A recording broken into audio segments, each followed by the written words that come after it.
B-2 spirit bomber दुनिया के सबसे एडवांस और महंगे सैन्य विमानों में से एक है। ये विमान अमेरिका द्वारा बनाया गया एक स्टेल्थ बॉम्बर है, जिसे इस तरह डिजाइन किया गया है कि ये दुश्मन के रडार पर लगभग दिखाई नहीं देता। दिखने में ये विमान लगभग एक फुटबॉल मैदान जितना बड़ा है, लेकिन रडार सिस्टम पर इसका सिग्नेचर बहुत छोटा होता है। इसी कारण इसे ट्रैक करना और निशाना बनाना बेहद मुश्किल हो जाता है। B-2 स्पिरिट बॉम्बर की कीमत लगभग $2 अरब प्रति विमान है, जिससे ये अब तक का सबसे महंगा फाइटिंग एयरक्राफ्ट बन जाता है। B-2 बॉम्बर की जरूरत क्यों पड़ी? इस विमान के बनने की वजह 1 मई 1960 की एक घटना से जुड़ी है। उस दिन अमेरिका का एक U-2 स्पाई प्लेन पाकिस्तान के पेशावर एयरबेस से उड़ान भरकर सोवियत यूनियन की जासूसी के लिए गया था। अमेरिका को भरोसा था कि ये विमान इतनी ऊंचाई पर उड़ सकता है जहां तक कोई मिसाइल नहीं पहुंच पाएगी, लेकिन सोवियत यूनियन ने अपने S-75 डिवीना मिसाइल सिस्टम की मदद से इस विमान को 80,000 फीट की ऊंचाई पर मार गिराया।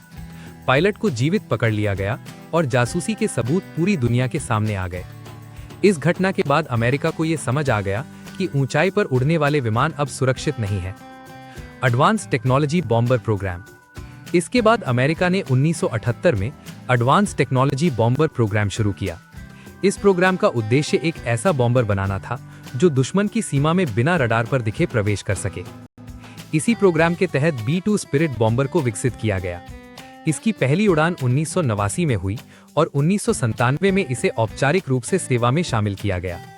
स्टेल्थ डिजाइन कैसे काम करता है? B-2 बॉम्बर की सबसे बड़ी विशेषता इसका स्टेल्थ डिजाइन है। इस विमान में कोई वर्टिकल टेल नहीं है, कोई पारंपरिक फ्यूजलाज नहीं है। पूरा विमान एक फ्लाइंग विंग डिजाइन में बना है। सामान्य विमानों पर रडार सिग्नल टकराकर वापस रडार तक लौट आते हैं, लेकिन B-2 की बॉडी इस तरह बनाई गई है कि रडार सिग्नल अलग दिशा में बिखर जाते हैं। इस कारण रडार को विमान की सही लोकेशन नहीं मिल पाती। B-2 स्पिरिट बॉम्बर का रडार क्रॉस सेक्शन लगभग 0.0001 स्क्वायर मीटर है, जो एक बहुत छोटे पक्षी या कीड़े के बराबर माना जाता है। Radar absorbing coating. B-2 bomber पर एक खास प्रकार की स्टेल्थ कोटिंग भी की गई है। ये कोटिंग रडार सिग्नल को अवशोषित कर लेती है। इस कोटिंग का सटीक फॉर्मूला अभी तक सार्वजनिक नहीं किया गया है। हर मिशन के बाद इस कोटिंग की जांच और मरम्मत की जाती है। इंफ्रारेड और हीट सिग्नेचर से बचाव। B-2 बॉम्बर को सिर्फ रडार से ही नहीं, बल्कि इंफ्रारेड और हीट सीकिंग मिसाइल से भी बचाया गया है। इसके इंजन विमान की बॉडी के अंदर लगे होते हैं।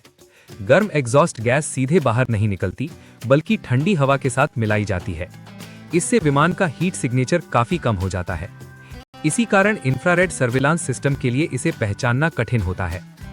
Electronic counter measures (ECM). B-2 bomber में advance electronic counter measures system भी लगे होते हैं। ये सिस्टम दुश्मन के रडार की फ्रीक्वेंसी पहचानता है, उसी फ्रीक्वेंसी पर गलत सिग्नल भेजता है। इससे रडार स्क्रीन पर विमान की गलत लोकेशन दिखाई देती है। कभी कभी एक ही विमान कई जगह दिखाई देता है। पेलोड और वेपन्स। B-2 स्पिरिट बॉम्बर लगभग 18,000 किलोग्राम तक हथियार ले जा सकता है। इसमें शामिल है GPS guided bomb, cruise missile, nuclear हथियार। सभी हथियार विमान के अंदर रखे जाते हैं ताकि स्टेल्थ बनी रहे। रेंज और मिशंस। B-2 बॉम्बर एक बार फुल टैंक में लगभग 11,000 किलोमीटर उड़ सकता है। हवा में रिफ्यूलिंग के साथ ये दुनिया के किसी भी हिस्से तक पहुंच सकता है। अफगानिस्तान युद्ध के दौरान B-2 बॉम्बर्स ने अमेरिका से उड़ान भरकर लगभग 45 घंटे तक लगातार उड़ान भरी और मिशन पूरा किया। कीमत और संख्या।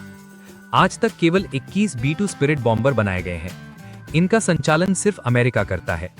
इन विमानों की मेंटेनेंस बहुत महंगी और जटिल होती है, इसी कारण इन्हें सीमित संख्या में ही बनाया गया।